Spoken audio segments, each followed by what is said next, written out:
ಶ್ರೀ ಗುರುಭ್ಯೋ ನಮಃ ಪರಮಗುರುಭ್ಯೋ ನಮಃ ಶ್ರೀಮದಾನಂದತೀರ್ಥ ಭಗವತ್ಪಾದಾಚಾರ್ಯ ಗುರುಭ್ಯೋ ನಮಃ. ವ್ಯಾಸಾಯ ಭವನಾಶಾಯ ಶ್ರೀಶಾಯ ಗುಣರಾಶಯೇ ಹೃದಯಾಯ ಶುದ್ಧ ವಿದ್ಯಾಯ ಮಧ್ವಾಯ ಚ ನಮೋ ನಮಃ. ಹಿಂದಿನ ಬಾರಿ ನಾವು ಸಿಕ್ಕಾಗ ಭೀಮಸೇನನ ಚಿಂತನದಲ್ಲಿ ಭೀಮಸೇನ ಧರ್ಮರಾಜನಿಗೆ ಸಾಕಷ್ಟು ಗೀತೆಯಲ್ಲಿ ಬರುವಂತಹ ವಿಚಾರಗಳನ್ನೇ ಮೊದಲೇ ಬೋಧನೆ ಮಾಡ್ತಿದ್ದ. ಗೀತೆ ಕೃಷ್ಣ ಅರ್ಜುನನಿಗೂ ಹೇಳಲಿಕ್ಕೆ ಮುಂಚೆಯೇ ಆಲ್ಮೋಸ್ಟ್ ಅದೇ ವಿಚಾರಗಳನ್ನೇ ಹೇಳ್ತಾ ಇದ್ದ, 90 ಭಾಗವಾಸಿ. ಹಾಗಾಗಿ ಅಲ್ಲಿಂದ ಮುಂದೆ ಕರ್ಮ ಮತ್ತು ಫಲ ಅಂದರೆ ಏನು ಅಂತ ಧರ್ಮರಾಜನಿಗೆ ಭೀಮಸೇನ ಹೇಳ್ತಾ ಇದ್ದಾನೆ. ಹಿಂದಿನ ಜನ್ಮದಲ್ಲಿ ಬೇಕಾದಷ್ಟು ಅನ್ನದಾನ ಮಾಡಿದವನಿಗೆ ಈ ಜನ್ಮದಲ್ಲಿ ಕರೆದು ಅನ್ನವನ್ನು ಹಾಕ್ತಾರೆ. ಇದು ಒಂದು ಪ್ರೂವ್ ಆಗಿರುವಂಥ ವಿಚಾರ. ಎಕ್ಸಾಂಪಲ್ ಕೊಟ್ಟು ಮುಂದೆ ಹೋಗೋಣಂತೆ. ಆಟೋಬಯೋಗ್ರಫಿ ಆಫ್ ಎ ಯೋಗಿ ಅಂತ ಒಂದು ಪುಸ್ತಕ ಇದೆ. ಅದರಲ್ಲಿ ಸ್ವಾಮಿ ಯೋಗಾನಂದರು ತಮ್ಮ ಬಾಲ್ಯದಲ್ಲಿ ನಡೆದ ಘಟನೆಯೊಂದನ್ನು ಹೇಳ್ತಾರೆ. ಇವರಿಗೆ ಬಾಲ್ಯದಲ್ಲೇ ಆಧ್ಯಾತ್ಮದ ಹುಚ್ಚು ಬಹಳವಾಗಿ. ಒಂದು ಸಲ ಪುಣ್ಯಕ್ಷೇತ್ರ ಸಂದರ್ಶಿಸಬೇಕು, ನೋಡಬೇಕು ಅಂತ ಮನಸ್ಸಾಗತ್ತೆ. ಅವರಿಗೆ ಗೊತ್ತಿರೋದೇನಪ್ಪ ಅಂದರೆ, ನಾವು ಸ್ಟ್ರಾಂಗ್ ಆಗಿ ವಿಲ್ ಪವರ್ನಿಂದ ಏನನ್ನು ಭಗವಂತನನ್ನು ಪ್ರಾರ್ಥಿಸಿದರೆ ತನ್ನಷ್ಟಕ್ಕೆ ತಾನೇ ಎಲ್ಲವೂ ಆಗತ್ತೆ, ಸಿದ್ಧಿ ಆಗತ್ತೆ ಅನ್ನೋದು. ದುಡ್ಡಿನ ಅಗತ್ಯವೇ ಬೀಳೋದಿಲ್ಲ ಅನ್ನೋದು ಅವರ ಒಂದು ವಾದ. ಹಾಗಾಗಿ ದುಡ್ಡಿನ ಅಗತ್ಯ ಬೀಳೋದಿಲ್ಲ ಅಂದಾಗ ತಂದೆ ಹೇಳ್ತಾರೆ, ನೀನು ಬಯಸಿದರೆ ದೇವರು ತಂದು ಕೊಡ್ತಾನಲ್ವ ನಿನಗೆ, ನಾನು ನಿನಗೆ ಖರ್ಚಿಗೆ ಹಣವನ್ನು ಕೊಡೋದಿಲ್ಲ, ನೀನು ಯಾತ್ರೆ ಮಾಡಿಕೊಂಡು ಬರಬೇಕು, ಹೋಗು ನೋಡೋಣ ಅಂತ ಹೇಳ್ತಾರೆ. ಇವರು ಹಾಗೆ ಆಗಲಿ ಅಂತ ಹೇಳಿ ಹೊರಡ್ತಾರೆ. ರೈಲ್ವೆ ಸ್ಟೇಷನ್ನಲ್ಲಿ ಒಬ್ಬರು ಮುದುಕರು ಸಿಗ್ತಾರೆ ಇವರಿಗೆ, ವಯಸ್ಸಾದವರು. ಮಗು ಎಲ್ಲಿಗೆ ಹೋಗಬೇಕು ನೀನು ಅಂತ. ಆಗ ಅವರು ತಾವೂ ಕೂಡ ಅಲ್ಲಿಗೆ ಹೊರಟಿದ್ದೇವೆ ಅಂಥೇಳಿ ಆ ಹುಡುಗನಿಗೂ ಸೇರಿಸಿ, ಅಂದರೆ ಯೋಗಾನಂದರಿಗೂ ಸೇರಿಸಿ ಒಂದು ಟಿಕೆಟನ್ನು ತಗೋತಾರೆ ರೈಲಲ್ಲಿ. ಮುಂದೆ ಕಾಶಿಯಲ್ಲಿ ಇಳಿತಾರೆ. ಕಾಶಿಯಲ್ಲಿ ಕೂತಾಗ ರಾತ್ರಿ ಊಟಕ್ಕಿರೋದಿಲ್ಲ, ಕಾಸಿಲ್ಲ ಊಟಕ್ಕೆ. ಅಲ್ಲಿ ಪ್ರವಾಸಿ ಬಂಗ್ಲೆ ಮುಂದೆ ಜಗಲಿಯಲ್ಲಿ ಊಟವಿಲ್ಲದೆ ಮಲಗಿರ್ತಾರೆ. ರಾತ್ರಿ ಸುಮಾರು ಒಂದು 9:30 ಗಂಟೆ ಸಮಯ. ಗೆಸ್ಟ್ ಹೌಸ್ ವಾಚ್ಮನ್ ಎಬ್ಬಿಸಿ ಬಾಯಿಲಿ ಮಗು ಅಂತ ಕರೆದು ಊಟ ಮಾಡುವಂತೆ ಎಬ್ಬಿಸಿ ಕರೆದು ಊಟ ಹಾಕ್ತಾನೆ. ಒಳ್ಳೆ ಔತಣದ ಊಟ ಆಗಿರುತ್ತದು. ಆಶ್ಚರ್ಯವಾಗಿ ಆ ಹುಡುಗ, ಅಂದರೆ ಯೋಗಾನಂದರು, ವಾಚ್ಮನ್ನ ಇದನ್ಯಾಕೆ ಕರೆದ್ರಿ ಅಂತ ಕೇಳಿದಾಗ, ನೋಡಪ್ಪ ಇವತ್ತು ಕಲೆಕ್ಟರ್ ಬರೋವಂಥ ಕಾರ್ಯಕ್ರಮವಿತ್ತು ಇನ್ಸ್ಪೆಕ್ಷನ್ಗೆ, ಅದು ಕ್ಯಾನ್ಸಲ್ ಆಯಿತು ಏನೋ ಕಾರಣವಾಗಿ, ಅವರಿಗೆ ಮಾಡಿಟ್ಟ ಅಡುಗೆಯನ್ನು ನಿನಗೆ ಹಾಕಿದ್ದೇವೆ ಅಷ್ಟೇ ಅಂತ ಹೇಳ್ತಾರೆ. ಇದು ಒಂದು ಅದೃಷ್ಟ. ಎಲ್ಲದಕ್ಕೂ ಮೂಲತಃ ಭಗವಂತನ ನಿಯಂತ್ರಣವಿದೆ ಅನ್ನೋ ತಿಳಿಬೇಕು. ಅದೃಷ್ಟಕ್ಕಿಂತ ಮಿಗಿಲಾಗಿ ಸಂಚಿತ ಕರ್ಮಗಳ ದೊಡ್ಡ ಕ್ಯೂನೇ ಇದೆ ನಮ್ಮ ಹತ್ರ. ನಾವು ಮಾಡಿದ್ದಕ್ಕೆ ಒಳ್ಳೆಯದಾಗಲಿ ಕೆಟ್ಟದ್ದಾಗಲಿ ಅದರಲ್ಲಿ ಯಾವುದನ್ನು ಪ್ರಾರಂಭ ಮಾಡಬೇಕು, ಯಾವುದನ್ನು ಕ್ಯೂನಲ್ಲೇ ಇಡಬೇಕು ಅನ್ನುವುದು ಭಗವಂತನ ಒಂದು ವ್ಯವಸ್ಥೆ ಅದು. ಇದೇ ತರಹ ಇನ್ನೊಂದು ಎಕ್ಸಾಂಪಲ್ ತಗೊಳ್ಳೋದಾದರೆ, ಎಡ್ಗರ್ ಕೇಸಿ ಅನ್ನೋದು ಒಬ್ಬನು, ಅವನ ಕಥೆಯಲ್ಲಿ ಬಂದ ಒಂದು ಘಟನೆ. ಅವನೊಬ್ಬ ದೊಡ್ಡ ಸೈಕ್ಯಾಟ್ರಿಸ್ಟು. ಒಬ್ಬ ಹೆಣ್ಣಿಗೆ ಪಕ್ಕೆಲುಬು ನೋವು ಬರುತ್ತೆ. ಆ ಎಲ್ಲ ಡಾಕ್ಟ್ರಿನಿಂದ ಸ್ಕ್ಯಾನಿಂಗ್, ಎಕ್ಸ್ರೇ ಎಲ್ಲ ಮಾಡಿಸಿದ್ರು ಯಾವ ನೋವು ಏನೂ ಆಗೋದಿಲ್ಲ, ಡಯಾಗ್ನೋಸಿಸ್ಸೇ ಆಗೋದಿಲ್ಲ, ಏನೂ ಇಲ್ಲ ಇಲ್ಲಿ ಅಂತಾರೆ. ಎಡ್ಗರ್ ಕೇಸಿ ಬಳಿ ಹೋಗಿ ಕೇಳಿದಾಗ ಆತ ಏನು ಮಾಡ್ತಾನೆ, ಇವರನ್ನು ಹಿಪ್ನಾಸಿಸ್ ಮಾಡಿ ಆಮೇಲಿಂದ ತಿಳ್ಕೊಂಡು ಹೇಳ್ತಾನೆ, ಇದೊಂದು ಪೂರ್ವಜನ್ಮದ ಒಂದು ಕರ್ಮದ ಫಲೋದಯ ಅಂತ ಹೇಳ್ತಾನೆ. ಯಾವುದಿದು ಪೂರ್ವಕರ್ಮ ಅಂದರೆ, ಸುಮಾರು ಅವನು ಹೇಳೋ ಮಾತಿದು, ಇದು ದಾಖಲೆ ಆಗಿದೆ ಪುಸ್ತಕದಲ್ಲಿ. ಅವನು ಹೇಳ್ತಾನೆ, ಸುಮಾರು 2000 ವರ್ಷಗಳ ಹಿಂದಿನ ಮಾತಿದು. ಆಗ ಈ ಒಂದು ಹೆಣ್ಣುಮಗಳು ರೋಮ್ನ ದೊರೆಯ ನೀರೋನಿನ ರಾಣಿಯಾಗಿದ್ಲು ಇವಳು. ಆಗ ನೀರೋ ಅಪರಾಧಗಳನ್ನು ಬೋನಿನೊಳಗೆ ಮಾಡ್ತಾ ಇದ್ದ. ಸಿಂಹಕ್ಕೆ ಜೊತೆ ಹಾಕಿ ಅಪರಾಧಿಗಳನ್ನು ಏನು ಮಾಡ್ತಿದ್ದ ಅಂದರೆ, ಬೋನಿನೊಳಗೆ ಹಾಕಿ ಸಿಂಹ ಹುಲಿಯ ಜೊತೆ ಬಿಟ್ಟು ಅದು ಅವರನ್ನು ತಿನ್ನೋದನ್ನು ನೋಡಿ ಖುಷಿ ಪಡ್ತಾ ಇದ್ದ. ಅಲ್ಲೇ ಪಕ್ಕದಲ್ಲಿದ್ದಂಥ ಈಕೆ ರಾಣಿಯಾಗಿದ್ದಂಥವಳು ಕುಳಿತುಕೊಂಡು ಅವನ ಜೊತೆಯಲ್ಲೇ ಆ ಸಿಂಹ ಮನುಷ್ಯನನ್ನು ಪಕ್ಕೆಲುಬು ತಿನ್ನೋದನ್ನು ನೋಡಿ ಖುಷಿ ಪಡೋದು, ಚಪ್ಪಾಳೆ ತಟ್ಕೊಂಡು ನಗ್ತಾ ಇದ್ಲು. ಅದರ ಫಲವೇ ಇದು. ಯಾವ ವೈದ್ಯಶಾಸ್ತ್ರಕ್ಕೂ ಸಿಗದೇ ಇರೋವಂಥ, ಯಾರೂ ಡಯಾಗ್ನೈಸ್ ಮಾಡಲಾಗದೇ ಇರೋವಂಥ ಕಾಯಿಲೆ. ಆದರೆ ನೋವು ಮಾತ್ರ ಅವಳಿಗೆ ಹೋಗಲೇ ಇಲ್ಲ, ಅದು ಕೊನೆಯವರೆಗೂ ಇದ್ದೇ ಇತ್ತು. ಯಾವುದೋ ಒಂದು ಸಮಯದಲ್ಲಿ ಸರಿಯಾಗಿ ಆ ಒಂದು ಶೂಟಿಂಗ್ ಪೇಯ್ನು, ಪಕ್ಕೆಲುಬು ಸಿಕ್ಕಾಪಟ್ಟೆ ನೋವು ಬರೋದು, ತಡ್ಕೊಳ್ಳೋಕ್ಕಾಗದೇ ಇರೋಷ್ಟು ನೆಲದ ಮೇಲೆ ಬಿದ್ದು ಒದ್ದಾಡ್ಬಿಡೋಳು ಅಂತ ಹೇಳ್ತಾನೆ. ಆ ಒಂದು ಕೇಸ್ ಹಿಸ್ಟ್ರಿ ಬರೆಯುವಾಗ ಅಲ್ಲಿ ದಾಖಲಾಗಿರೋವಂಥದ್ದು ಇದು. ಪೂರ್ವಾರ್ಜಿತ ಕರ್ಮ ಅಂದರೆ ನೋಡಿ ಯಾವ ಥರ ಎಲ್ಲ ಬರುತ್ತೆ ಅಂತ. ಹಾಗಾಗಿ ಭೀಮಸೇನ ಹೇಳ್ತಾ ಇದ್ದಾನೆ, ಭಗವಂತ ಪ್ರೇರಣೆ ಮಾಡಿಸಿದರೆ ಮಾಡುವವನು ಜೀವ. ಯಾವ ಕರ್ಮ ಮಾಡಬೇಕು, ಯಾವಾಗ ಮಾಡಬೇಕು, ಎಷ್ಟು ಮಾಡಬೇಕು, ಅದರ ಫಲ ಯಾವಾಗ, ಅದರ ಒಂದು ಕ್ಷಮೆ ಯಾವಾಗ, ಇದರ ಪೂರ್ತಿ ನಿಯಂತ್ರಣ ಸರ್ವಸಮರ್ಥನಾದ ಭಗವಂತನದ್ದು. ಉಳಿದವರಿಗೆ ಯೋಚನೆಗೂ ಇದು ನಿಲುಕದ ಸಂಗತಿ ಇದು ಅಂತ ಹೇಳ್ತಾನೆ. ನಮಗೆ ಫಲ ಬೇಡ ಅನ್ನುವ ಪ್ರಶ್ನೆಯೇ ಅಸಂಗತ ಅನ್ನುತ್ತಾನೆ ಭೀಮಸೇನ. ಯಾವುದು ಇದೆಯೋ ಅದನ್ನು ಒಪ್ಪಿಕೋಬೇಕು. ತರ್ಕದಿಂದ ವಾಸ್ತವವನ್ನು ನಿರಾಕರಿಸಿ ಏನೂ ಫಲ ಇಲ್ಲ. ವ್ಯಕ್ತಿತ್ವದ ವಿಕಾಸಕ್ಕೆ ತೊಡಗುವುದು ಇಷ್ಟ. ಸಾಕಿ ಸಲಹಿದ ಸಮಾಜಕ್ಕೆ ನಮ್ಮ ಕೊಡುಗೆ ಪೂರ್ತಿಯಾಗಿ ಕೊಡಬೇಕು. ಇದೇ ಇಷ್ಟ ಮತ್ತು ಪೂರ್ತ. ಇಷ್ಟ ಮತ್ತು ಕಾಮ್ಯ ಅಂತಾರಲ್ಲ, ಅದೇ ಇದು. ಇಷ್ಟ ಪ್ಲಸ್ ಪೂರ್ತ ಅಂದರೆ ಇಷ್ಟಾಪೂರ್ತ ಅಂತಾಗತ್ತೆ. ವಿಶ್ವಾಮಿತ್ರ ಆದ ಹಾಗೆ ವಿಶ್ವಾಮಿತ್ರ ಆದ ಹಾಗೆ, ಅಷ್ಟಾವಕ್ರನಾದ ಹಾಗೆ, ನೇತ್ರಾವತಿ ಆದ ಹಾಗೆ, ದ್ವಾರಾವತಿ ಆದ ಹಾಗೆ ಇದು ಕೂಡ ಇಷ್ಟಾಪೂರ್ತವಾಗತ್ತೆ. ಮುಂದೆ ಹೇಳ್ತಾನೆ ಭೀಮಸೇನ, ಯಾವುದು ಧರ್ಮ ಯಾವುದು ಅಧರ್ಮ ಅಂದರೆ, ಜೀವಕ್ಕೆ ಕರ್ತೃತ್ವವೇ ಇಲ್ಲವೆಂದರೆ ಪ್ರಪಂಚದಲ್ಲಿ ಏನೂ ನಡೆಯುತ್ತಾ ಇರಲಿಲ್ಲ. ಅಸ್ವತಂತ್ರ ಕರ್ತೃವಿಗೆ ಫಲ, ಸ್ವತಂತ್ರ ಕರ್ತೃ ಪೂರ್ಣಕರ್ಮ ಪೂರ್ಣಕಾಮ, ಅವನಿಗೆ ಫಲದ ಪ್ರಶ್ನೆಯೇ ಇಲ್ಲ. ತಾಯಿ ಸ್ನಾನ ಮಾಡಿಸೋದು, ಅನ್ನ ಹಾಕೋದು ಎಲ್ಲವೂ ಕೂಡ ಮಗುವಿಗೆ ತಾನೇ ಮಾಡಲು ಶಕ್ತಿ ಇಲ್ಲದ್ದರಿಂದ ತಾನೇ ಅದು. ಆದರೆ ಫಲ ಮಾತ್ರ ಯಾರಿಗೆ? ಫಲ ಮಗುವಿಗೆ, ತಾಯಿಗಲ್ಲ. ತಾಯಿ ಮಾಡಿಸಿದ್ರೂ ಫಲ ಬಂದು ಮಗುಗೆ ಸಿಗೋದು. ಪ್ರಯತ್ನದಿಂದಲೇ ಫಲ ಸಿಗುವುದಾದರೆ ಅದಕ್ಕೆ ಅದೃಷ್ಟ ದೈವ ಬೇಡವೆಂದಾದರೆ ಪ್ರಯತ್ನ ಪಟ್ಟು ಸೋಲುವುದು ಯಾಕೆ ಹಂಗಾರೆ? ಎಷ್ಟೋ ಕಡೆ ನಾವು ಅನ್ಕೋತೀವಿ ಇಲ್ಲಿ ಹೋಗಿ ಬಂದ್ಬಿಡೋಣಪ್ಪ ಯಾತ್ರೆಗೆ ಅಂತ, ಅರ್ಧ ದಾರಿಗೆ ಹೋದಾಗ್ಲೇ ವಾಪಸ್ ಬರೋ ಥರ ಆಗುತ್ತೆ ನಾನಾ ಕಾರಣಗಳಿಂದ. ಇದು ನನ್ನ ಕಥೆನೇ ನಾನು ಸಾಕಷ್ಟು ಸರ್ತಿ ವಿವರ ಮಾಡಿ ಹೇಳಿದ್ದೀನಿ. ಇದರಲ್ಲಿ ಹೋಗಬೇಕು ಅಂದ್ಕೊಂಡಾಗ ಯಾವುದೋ ಒಂದು ಕಾರಣಕ್ಕೆ ಅರ್ಧ ದಾರಿಗೆ ಹೋಗಿ ವಾಪಸ್ ಬಂದಿದ್ದಾಗಿದೆ ಅಂತ. ಹಾಗಾಗಿ ಒಬ್ಬ ಕರುಣಿತ ಕೃಷಿಕನಿದ್ದಾನೆ, ಕೃಷಿಯ ಪೂರ್ವೋತ್ತರ ಎಲ್ಲ ಗೊತ್ತಿದೆ ಅವನಿಗೆ, ಪ್ರಯತ್ನವನ್ನೂ ಮಾಡಿದ್ದಾನೆ ಕೃಷಿ ಮಾಡೋದಕ್ಕೆ.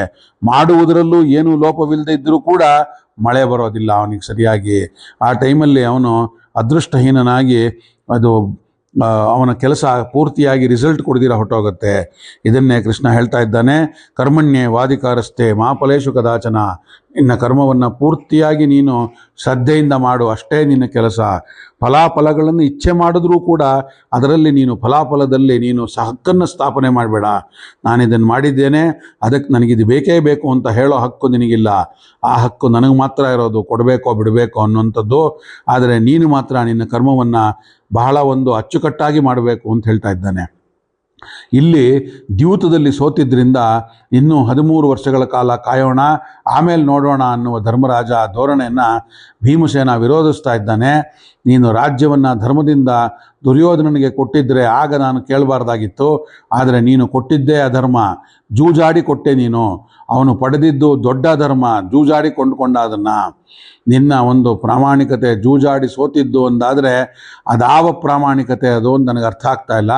ಅಥವಾ ಬಲವಿದ್ದವನೇ ಕಾರ್ಯ ಎಂದು ಅವರೇನಾದರೂ ನಮ್ಮ ಹತ್ರ ಹೋರಾಡಿ ಗೆದ್ದಿದ್ರೆ ಅವಾಗಲೂ ಹೋಗಲಿ ಬಿಡು, ನಮ್ದಲ್ಲ ಅವನು ಗೆದ್ದ ಅಂತ ಅನ್ಬೋದಾಗಿತ್ತು. ಇದು ಬರೀ ಮೋಸ ಕಪಟದಿಂದ ಆಗಿರುವಂಥದ್ದು. ಜೂಜಿನಿಂದ ನೀನು ಅಣ್ಣನಾಗಿ ಕೂತು ನಮ್ಮನ್ನು ನಿಷ್ಕ್ರಿಯನನ್ನಾಗಿ ಮಾಡಿಬಿಟ್ಟೆ. ಅವರಿಗೆ ರಾಜ್ಯವನ್ನು ಕೊಟ್ಟೆ, ನಮ್ಮನ್ನೊಂದು ಪರ್ಮಿಷನ್ ಕೂಡ ಕೇಳಲಿಲ್ಲ ನೀನು. ನಾವು ಗೆದ್ಕೊಂಬಂದು ಕೊಟ್ಟಂಥ ರಾಜ್ಯ ಭೀಮಾರ್ಜುನ ಕೃಷ್ಣರು, ಇದು ಅವರು ನಮ್ಮಿಂದ ಕದ್ದದ್ದು ಅಂತ ಹೇಳ್ತಾನೆ ಭೀಮಸೇನ. ಅಲ್ಲಿಂದ ಮುಂದೆ ಹೇಳ್ತಾನೆ, ಯಸ್ಯ ಧರ್ಮೋಹಿ ಧರ್ಮಾರ್ಥಂ ಕ್ಲೇಶಭಾಜ್ಞ ಸಧರ್ಮಭಾಕ್ ಅಂತ ಹೇಳ್ತಾನೆ. ಅಂದರೆ ಧರ್ಮಕ್ಕೋಸ್ಕರ ಧರ್ಮ ಎಂಬ ಧರ್ಮರಾಜನ ವಾದವನ್ನು ಭೀಮಸೇನ ತಿರಸ್ಕರಿಸ್ತಾನೆ. ಧರ್ಮಕ್ಕೋಸ್ಕರ ಧರ್ಮ ಅಂದಾದರೆ ಅವನು ಧರ್ಮಶಾಸ್ತ್ರಜ್ಞನೇ ಅಲ್ಲ. ಅರ್ಥಕ್ಕೋಸ್ಕರ ಅರ್ಥ ಅಂದರೆ ಅವನು ಅರ್ಥಶಾಸ್ತ್ರಜ್ಞನೇ ಅಲ್ಲ. ಧರ್ಮಕ್ಕೆ 2 ಮುಖ ಇದೆಯಪ್ಪ, ಒಂದು ಆತ್ಮೋದ್ಧಾರ, ಮತ್ತೊಂದು ಸಮೋಜೋದ್ಧಾರ. ದುಡ್ಡು ಇರುವುದು ಉಪಯೋಗಿಸ್ಲಿಕ್ಕಾಗಿಯೇ ಹೊರತು ಪೂಜೆಗಾಗಿ ಅಲ್ಲ. ಧರ್ಮ ಇರುವುದು ಉತ್ಥಾನಕ್ಕಾಗಿಯೇ ಹೊರತು ಕಾಯಶೋಕಕ್ಕಾಗಲ್ಲ. ಫಲಾಪೇಕ್ಷೆ ಬೇಡವೆಂದರೆ ನಿಷಿದ್ಧ ಫಲ ಬೇಡ ಅಂತ ಅರ್ಥವಾಗುತ್ತೆ.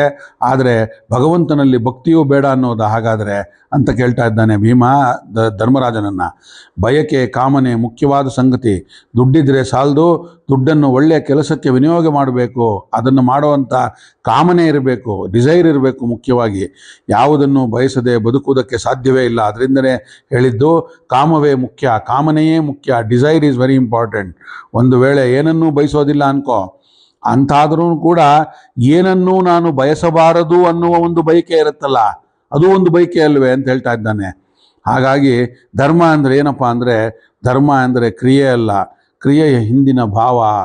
ಯಾಕಂದರೆ ಯಾವುದು ಧರ್ಮ ಹೇಗೆ ತೀರ್ಮಾನ ಆಗುತ್ತೆ? ಬರೀ ಒಂದು ಕ್ರಿಯೆಯನ್ನು ಹೇಳ್ತೇವೆ, ಆ ಕ್ರಿಯೆಯಿಂದ ಅದು ಧರ್ಮವೋ ಅಧರ್ಮವೋ ಗೊತ್ತಿಲ್ಲ. ಫಾರ್ ಎಕ್ಸಾಂಪಲ್ಲು ನೋಡಿ, ಒಬ್ಬ ಹೊಟ್ಟೆಗೆ ಇನ್ನೊಬ್ಬನ ಹೊಟ್ಟೆಗೆ ಚೂರಿ ಹಾಕ್ದ, ಇದು ಒಂದು ಕ್ರಿಯೆ. ಇದು ಧರ್ಮವೋ ಅಧರ್ಮವೋ? ಕೃಷ್ಣನ ಪ್ರಕಾರ ಹೇಳ್ತಾನೆ ಗೊತ್ತಿಲ್ಲ, ಅದರ ಕರ್ಮ, ಅದರ ಭಾವನೆ ಏನು ಅಂತಾನೆ. ಯಾತಕ್ಕೋಸ್ಕರ ಚೂರಿ ಹಾಕ್ದ? ಒಬ್ಬ ಏನಾದರೂ ಡಾಕ್ಟ್ರ್ ಆಗಿದ್ದು ಇನ್ನೊಬ್ಬ ರೋಗಿ ಆಗಿದ್ದರೆ ಅವನ ಹೊಟ್ಟೆಗೆ ಒಂದು ಚೂರಿ ಹಾಕ್ದ ಅಂದರೆ ಅದು ಧರ್ಮ. ಯಾವನೋ ಒಬ್ಬ ಕಳ್ಳನಾಗಿದ್ದು ಇನ್ನೊಬ್ಬನನ್ನು ಕದಿಯೋದಕ್ಕೋಸ್ಕರ ಅವನನ್ನು ಕೊಲೆ ಮಾಡಲಿಕ್ಕೋಸ್ಕರ ಅವನು ಚೂರಿ ಹಾಕಿದ್ರೆ ಅದು ಅಧರ್ಮ ಅಂತ ಹೇಳ್ತಾನೆ. ಹೀಗೆ ಬರೀ ಕ್ರಿಯೆಯಿಂದ ಏನನ್ನು ತೀರ್ಮಾನ ಮಾಡೋಕ್ಕಾಗಲ್ಲ, ಅದರ ಹಿಂದೆ ಇರೋ ಭಾವದಿಂದ ನಾವು ತೀರ್ಮಾನ ಮಾಡಬೇಕು ಇದು ಧರ್ಮವೋ ಅಧರ್ಮವೋ ಅಂತ.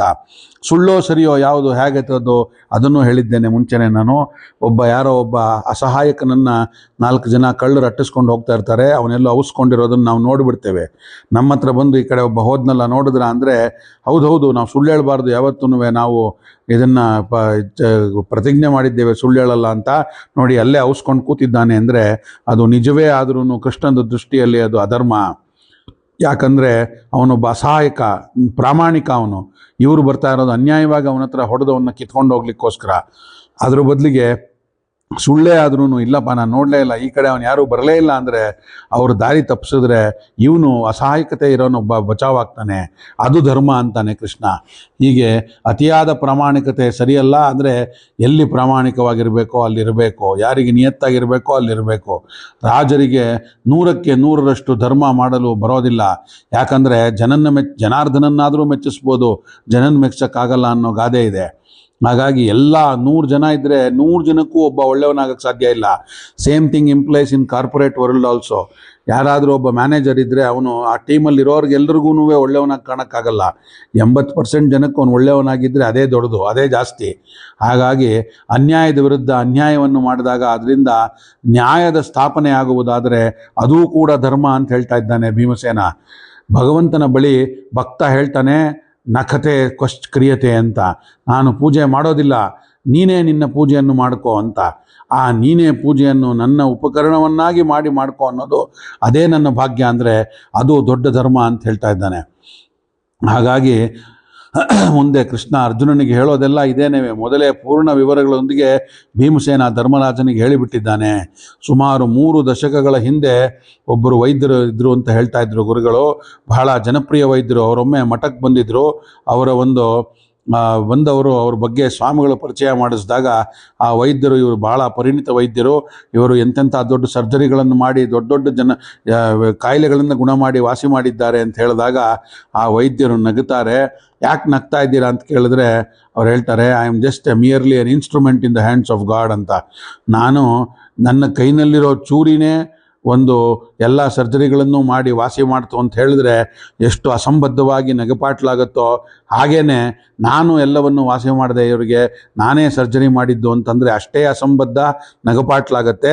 ಭಗವಂತ ನನ್ನನ್ನು ಒಂದು ಉಪಕರಣವಾಗಿ ಉಪಯೋಗಿಸ್ಕೊಂಡು ಜನಗಳ ಉದ್ಧಾರಕ್ಕೋಸ್ಕರ, ಅವ್ರ ಸೇವೆಗೋಸ್ಕರ ನನ್ನನ್ನು ತೊಡಗಿಸಿ ನನ್ನಿಂದ ಈ ಸೇವೆಯನ್ನು ಮಾಡಿಸ್ದ ಅಷ್ಟೇ ಅಂತ ಹೇಳಿದ್ರು ಅಂತ.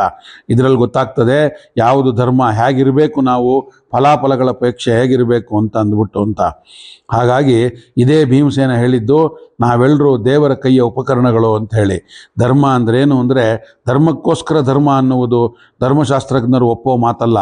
ಧರ್ಮ ಅಂದರೆ ಚೆನ್ನಾಗಿ ಬದುಕೋದು ಅಂತ ಹೊರತು ಧರ್ಮದ ಹೆಸರಿನಲ್ಲಿ ಬಾಳಿನ ಶೋಷಣೆಗಳನ್ನೆಲ್ಲ ಅನುಭವಿಸ್ಕೊಂಡಿರೋದು ಅಂತಲ್ಲ. ಕ್ಷಮೆಯನ್ನೇ ದೌರ್ಬಲ್ಯ ಅಂತ ತಿಳಿದ ಜನಗಳಿರ್ತಾರೆ, ಅವರಿಗೆ ಬರೀ ಕ್ಷಮಿಸೋದ್ರಿಂದ ಯೂಸ್ ಇಲ್ಲ, ಅವ್ರಿಗೇನು ಅಂತ ನಾವು ತೋರಿಸ್ಬೇಕಾಗತ್ತೆ. ಇನ್ನೊಂದು ಕೆಲವೊಮ್ಮೆ ಈ ದುರ್ಯೋಧನಾದಿಗಳಂತ ಇರೋವಂಥ ಕೆಲವು ಕಡೆ ಹಿಂಸೆಯೂ ಧರ್ಮವಾಗಿಬಿಡುತ್ತೆ. ಯಾಕಂದರೆ ನಾವು ಅಹಿಂಸೆಯಿಂದ ಇಂಥವ್ರನ್ನ ಗೆಲ್ಲಿಕ್ಕೆ ಸಾಧ್ಯವಿಲ್ಲ. ಅವರು ಅಧರ್ಮದಿಂದ ಗೆದ್ದು ಇಡೀ ಜನಗಳಿಗೆ ಅಧರ್ಮವನ್ನು ಮಾಡಿ ಬದುಕ್ತಾ ಇರ್ತಾರೆ. ಅಂಥ ಕಡೆ ನಾವು ಸ್ವಲ್ಪ ಮಟ್ಟಿಗಾದರೂ ಹಿಂಸಾತ್ಮಕವಾದದ್ದನ್ನು ತೋರಿಸಿ ಅವರನ್ನು ಬಗ್ಗು ಬಿಡಿದು ನಾವು ಧರ್ಮದಿಂದ ಅಧರ್ಮವನ್ನು ಜಯಿಸಿ ಆಮೇಲೆ ಧರ್ಮ ಸಂಸ್ಥಾಪನೆ ಮಾಡಬೇಕಾಗ್ತದೆ. ಅದೇ ಧರ್ಮವಾಗುತ್ತೆ. ಅನ್ಯಾಯದ ಜೊತೆಗೆ ಒಪ್ಪಂದವೂ ಒಂದು ಅನ್ಯಾಯವೇ ಆಗಿಬಿಡುತ್ತೆ.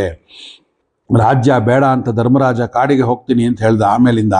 ಆಗ ಕೃಷ್ಣ ಹೇಳ್ತಾನೆ, ನೀನು ಹೇಗೆ ಒಬ್ಬ ಸನ್ಯಾಸವನ್ನು ಬಿಟ್ಟು ಮದುವೆಯಾಗಿ ನಾನು ಸಂಸಾರಿ ಆಗ್ತೀನಿ ಎಂದಾಗ ಎಷ್ಟು ಅಸಹ್ಯವಾಗಿರುತ್ತೋ ಹಾಗೆ ಒಬ್ಬ ರಾಜನಾದಂಥವನು ರಾಜ್ಯವನ್ನು ಬೇಡ ನಾನು ಆಳೋದಿಲ್ಲ ಅಂತ ಹೇಳಿ ಕಾಡಿಗೆ ಹೋಗ್ತೀನಿ ಅಂದರೆ ಅಷ್ಟೇ ಅಸಹ್ಯವಾಗಿರುತ್ತದೋ ಅಂತ ಹೇಳ್ತಾನೆ. ರಾಮ ರಾಜ್ಯವನ್ನು ಬಿಟ್ಟು ಕಾಡಿಗೆ ಹೋದಾಗ ಲಕ್ಷ್ಮಣ ಇದು ತಪ್ಪು, ನಾನು ಬಿಡೋದಿಲ್ಲ ಅಂತ ಹೇಳ್ತಾನೆ.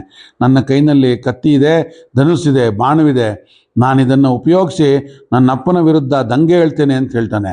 ಆಗ ರಾಮ ಹೇಳ್ತಾನೆ, ನೋಡು, ಸಾಮ್ರಾಜ್ಯವನ್ನು ಆಳಬೇಕು ಅಂತ ಬಯಸಿದರೆ ನನಗೆ ನಿನ್ನ ತೋಳಿನ ಬಲ ಅಥವಾ ನಿನ್ನ ಬಿಲ್ಲು ಬಾಣಗಳ ಅವಶ್ಯಕತೆ ಇಲ್ಲ. ನಾನು ಬಯಸಿದರೆ ಅಯೋಧ್ಯೆಯ ಸಾಮ್ರಾಜ್ಯ ಅಲ್ಲ, ಇಡೀ ಭೂಮಂಡಲದ ಸಾಮ್ರಾಜ್ಯವನ್ನು ಪಡೆಯಬಲ್ಲೆ. ಆದರೆ ಅದು ನನಗೆ ಈಗ ಬೇಡವಾಗಿದೆ, ಆದ್ದರಿಂದ ಬಿಟ್ಟು ಹೋಗ್ತಾ ಇದ್ದೇನೆ ಅಂತ ಹೇಳ್ತಾನೆ. ನೋಡು ಸೀತೆ, ನಾನು ಅಯೋಧ್ಯೆಯ ರಾಜನಾಗಿದ್ದರೆ ಪ್ರತಿದಿನ ರಾಜಕೀಯದಿಂದಾಗಿ ನಾವು ಇಷ್ಟು ಆನಂದದಿಂದ ಇರೋಕ್ಕಾಗ್ತಿರ್ಲಿಲ್ಲ. ಆದ್ದರಿಂದ ನಾವಿನ್ನು 14 ವರ್ಷಗಳ ಕಾಲ ಅದರ ಮೇಲೂ ಕೂಡ ಹೋಗೋದು ಬೇಡ, ಇಲ್ಲೇ ಇದ್ದು ಬಿಡೋಣ. ಯಾಕಂದರೆ ವಾಪಸ್ ಹೋದರೆ ಮತ್ತೆ ರಾಜಕೀಯ, ಮತ್ತೆ ರಾಜ್ಯ ಅಂತೆಲ್ಲ ಆಗುತ್ತೆ. ಹಾಗಾಗಿ ಭರತ ಇದನ್ನು ನೋಡ್ಕೊಳ್ಳಿ ಎಂದಾಗ ಭರತನ ಒತ್ತಾಯಕ್ಕೋಸ್ಕರ ಅವನು ವಾಪಸ್ ಬರಬೇಕಾಗತ್ತೆ ಹೊರತು ರಾಮ ಇಚ್ಛಾಪೂರ್ವಕವಾಗಿ ಬಂದು ರಾಜ್ಯವನ್ನು ಆಡಿದ್ದಲ್ಲ ಅಲ್ಲಿ. ಹಾಗೆ ಪೇಟೆಯಲ್ಲಿ ಒಂದು ಮರದ ಹಣ್ಣನ್ನು ಕೀಳಬೇಕು ಅಂದರೆ ಅದಕ್ಕೆ ಮತ್ತಾರೋ ಹಕ್ಕು ಸ್ಥಾಪನೆ ಮಾಡ್ತಾರೆ. ಹೀಗೆ ಪ್ರಕೃತಿಯನ್ನು ಬಳಸಬೇಕಾದರೂ ಒಂದು ಕಾನೂನಿದೆ. ಕಾಡಿನಲ್ಲಿ ನಾವು ಸ್ವಚ್ಛಂದವಾಗಿ ಬದುಕಬಹುದು. ಭರತನ ತಾಯಿಗೆ ಭರತ ರಾಜನಾಗಬೇಕೆಂಬ ಆಸೆ ಇತ್ತು, ಆದರೆ ನಾನು ರಾಜನಾಗಬೇಕೆಂಬ ಆಸೆ ನನಗಿಲ್ಲ ಅಂತ ಹೇಳ್ತಾನೆ ರಾಮಚಂದ್ರ. ಹೀಗೆ ಸಾಕಷ್ಟು ವಿಚಾರಗಳನ್ನು ಭೀಮಸೇನ ಧರ್ಮರಾಜನಿಗೆ ಹೇಳಿ ಬ್ರೈನ್ನಲ್ಲಿ ಒಂದು ಭಾಗ ಭಾವುಕತೆಯಾಗಿ ಅವನ ಒಂದು ತಲೆಯನ್ನು ಪೂರ್ತಿಯಾಗಿ ತಿರುಗಿಸಿ ಭೀಮಸೇನ ಕೊನೆಗೆ ಧರ್ಮರಾಜ ಒಪ್ಕೋತಾನೆ. ಆಯ್ತಪ್ಪ, 13 ವರ್ಷ ನಾವು ಹೇಳಿದ್ದಕ್ಕೋಸ್ಕರ ಮಾಡಿಬಿಡೋಣ, ಈಗ ನನಗೆ ಒತ್ತಾಯ ಮಾಡಬೇಡ, ಯುದ್ಧಕ್ಕೆ ಹೋಗೋಣ ಅಂತ. ಭೀಮನಿಗೂ ಅದೇ ಬೇಕಾಗಿತ್ತು. ಆಯ್ತು, ಒಪ್ಕೊಳ್ಳಿ ಅಂತ ಸುಮ್ಮನಿದ್ದ. 13 ವರ್ಷ ಆದಮೇಲೆ ಹೋಗಿ ಕೇಳೋಣ, ನಮ್ಮ ರಾಜ್ಯವನ್ನು ಕೊಟ್ಟರೆ ಕೊಡಲಿ, ಇಲ್ಲಾಂದರೆ ನಾವು ಅವನ ಮೇಲೆ ತಿರುಗಿ ಬೀಳೋದು, ಯುದ್ಧ ಮಾಡೋದು ಇದ್ದೇ ಇದೆ ಅಂತ ಧರ್ಮರಾಜ ಒಪ್ಕೋತಾನೆ.